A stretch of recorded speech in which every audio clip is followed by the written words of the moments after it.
Associate sponsor UltraTech cement. Maratha आरक्षण आपल्या सरकारनं दिलं होतं, ते मिळालं होतं, ते हायकोर्टात टिकलं होतं, ते सुप्रीम कोर्टात स्टे मिळाला नव्हता। उद्धवजी ठाकरे साहेब आमचे कर्तबगार मुख्यमंत्री झाले। शकुनी मामांनी डाव टाकला, नाव विचारायचं शकुनी मामाचं, आणि मराठा आरक्षण घालवलं।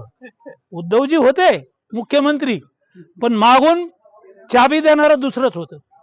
जे आरक्षण देवेंद्रजीच्या काळात, आमच्या सरकारच्या काळात विधानसभेत कायदा झाला, 288 आमदारांनी तो कायदा मंजूर केला, हायकोर्टात टिकलं, सुप्रीम कोर्टात 2 वर्ष 1.5 वर्ष स्टे मिळाला नाही।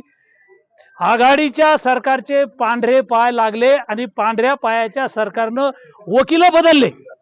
तुम्हाला हे माहिती आहे की नाही मला माहित नाही।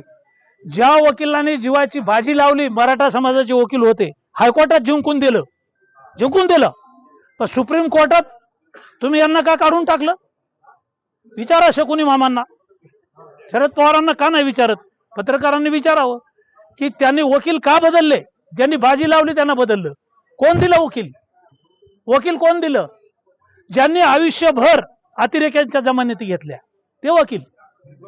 ज्यांनी आयुष्यभर राम मंदिराला विरोध केला, रामाचा जन्म अयोध्येत झालाच नाही, कोणत्या दवाखान्यात जन्मले, कोणत्या दवाखान्यात डॉक्टर कोण होतं, नर्स कोण होती, दाई कोण होतं, म्हणजे रामाच्या जन्मावर ज्या कपिल सिब्बलांनी शंका घेतली, ज्या मनोज सिंघवींनी शंका घेतली, हे वकील तर आहेतच, पण हे काँग्रेसचे नेते आहेत।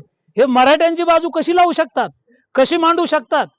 मराठा आरक्षणाची बाजू मांडण्यामध्ये आघाडीचं सरकार फेल झालं आणि मराठ्याचं आरक्षण घालवणारं आघाडीचं सरकार उद्धवजीचं नापास झालं, शरद पवारांचं सरकार नापास झालं। Associate sponsor UltraTech cement.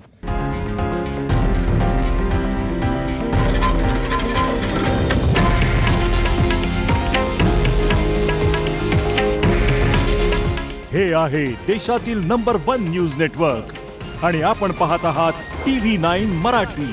काळजी तुमची, हित महाराष्ट्राचं।